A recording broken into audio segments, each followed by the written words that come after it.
আসসালামু আলাইকুম দর্শক। প্রথম আলোতে প্রকাশিত আজকে খুব বড় করে একটা ছবি আমি আপনাদেরকে দেখানোর চেষ্টা করি। দেখেন, ছবিটা দেখেন। এই ছবিটা হচ্ছে মুদি দোকান আবু সাইদকে হত্যা মামলায় সাবেক যুব ও ক্রীড়া উপমন্ত্রী আরিফ খানের 5 দিনের রিমান্ড মঞ্জুর করেন আদালত। পরে তাকে আদালত থেকে নিয়ে যাওয়ার সময় বিক্ষুব্ধ আইনজীবীরা কিল ঘুষি মারেন গতকাল সিএমএম আদালত প্রাঙ্গণে। দর্শক, আরো ছবি এসছে। আমি আমার ভিডিও এডিটরকে বলবো যে কিছু কিছু অংশ 2 সেকেন্ড 3 সেকেন্ড করে দেখাতে, কারণ রেস্ট্রিকশন আছে, ফলে দেখানো যায় না। সেখানে দীপুমণি মানে চর থাপ্পড় কিল ঘুষি, যদিও সবকিছুই তাদের শরীরের চেয়ে তাদের মাথায় হেলমেট পরা ছিল, তাদের সেইগুলির উপর দিয়ে গেছে, নতুবা পরিস্থিতি খুবই খারাপ হতো। এবং রিপোর্টের বর্ণনা অনুযায়ী এক পর্যায়ে সিঁড়িতে পড়েও যায়, সেই দৃশ্য অবশ্য ধারণ করতে পারেনি। তার উপরে একজন মহিলা পুলিশও পড়ে যায়। মোট কথা, এই দুই আসামিকে রক্ষা করা কঠিন ছিল।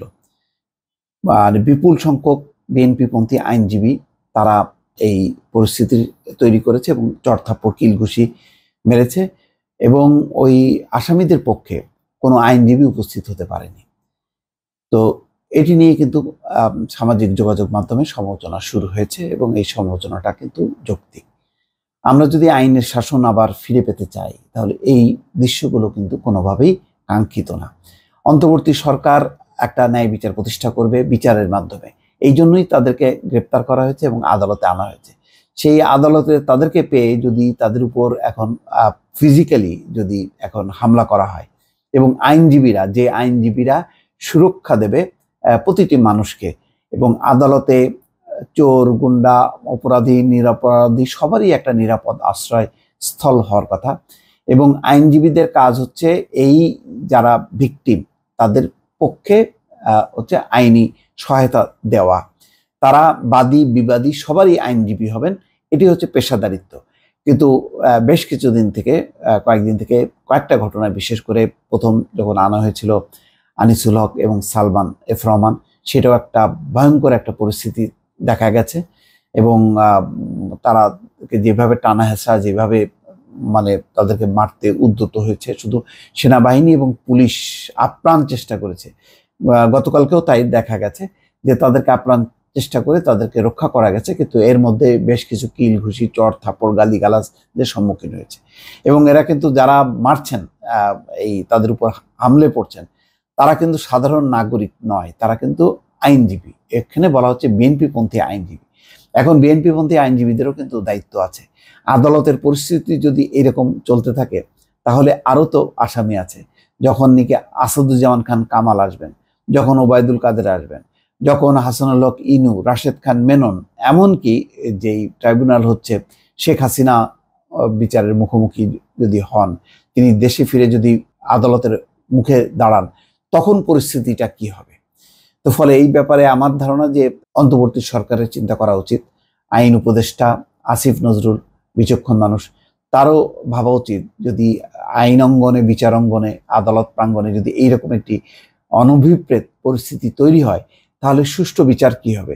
আমি যদি বিচারের আগেই যদি বিচার করি, তাহলে আদালতে নেওয়ার দরকার কি? তাহলে জনতার হাতে ছেড়ে দেওয়াই ভালো। জনতাই বিচার করুক, অথবা ওই বিএনপিপন্থী আইনজীবীরাই বিচার করুক। তাহলে তো এই দরকার নেই এই মামলা করা। কারণ একটা মনে রাখা দরকার যে এই বিচারগুলো যাতে কোনোভাবেই দোষে দুষ্ট না হয়।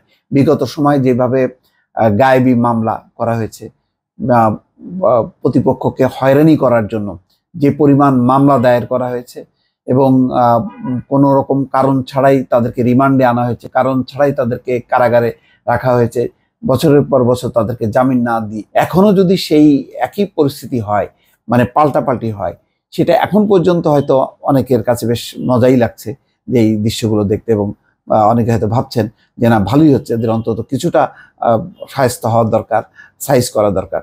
কিন্তু এইটা কিন্তু আর বাড়তে দেওয়া উচিত হবে না। তাহলে কিন্তু মনে হবে যে অন্তর্বর্তী সরকার হচ্ছে প্রতিহিংসা চরিতার্থ করছে, বিচারের থেকে তাদের প্রতিহিংসা চরিতার্থ করাটাই কিন্তু মূল। ফলে অন্তর্বর্তী সরকারের যেই সদিচ্ছাটা, সেই সদিচ্ছাটা কিন্তু পথে মারা যাবে। তো সেই কারণে এটা সবারই দায়িত্ব যে তাদেরকে যেহেতু বিচারের মুখোমুখি করা হয়েছে, সেই বিচার কার্যক্রমটা যাতে সুষ্ঠুভাবে হয়, যারা আসামি বা বিবাদী তারাও যাতে তাদের আইনজীবী নিয়োগ করতে পারেন এবং তাদের পক্ষে যাতে তারা মানে যুক্তিতর্ক দিয়ে লড়াই করতে পারে। এখন এই ধরনের একতরফা যদি একটি পরিস্থিতি তৈরি হয়ে যায়, যেখানে ভয়ে এই আসামিদের পক্ষে কোনো আইনজীবী যদি দাঁড়াতে না পারেন, আর আদালতে আনলে যদি তাদের উপর মানে পুলিশকে যদি এইরকম বেগ পেতে হয় তাদের প্রাণ রক্ষা করার জন্য, তাহলে আমার ধারণা যে এই যেভাবে চলছে, মানে প্রথম দিন আনিসুল হক এবং সালমান এফ রহমান, গতকালকে দীপু মনি এবং আরিফ খান জয়, তার ক্ষেত্রে যেটা দেখা গেল, আমি জানি না জুনায়েদ আহমেদ পলক তার ক্ষেত্রে সে তেমনটা ছিল কিনা, সেই ভিডিও আমি পাইনি। কিন্তু এই ধারাবাহিকতাটা কিন্তু ভালো না। কেন আরো অনেক স্বৈর শাসনের সহযোগীদের এখনো কিন্তু তারা আছেন, দেশেই আছেন, তারা একে একে ধরা পড়বেন এবং আদালতেই আসবেন। এখন আদালত প্রাঙ্গণকে সেইভাবে নিরাপদ রাখতে হবে, যেখানে বাদী বিবাদী যাতে সবাই নিরাপদ থাকেন এবং বিচারের আগেই যাতে বিচারের কাজটা যাতে আইনজীবীরা নিজের হাতে তুলে না নেন, সেই ব্যাপারে সবাইকে সচেতন থাকতে হবে। এটাই হচ্ছে প্রত্যাশা। দর্শক ভালো থাকবেন, আল্লাহ হাফেজ।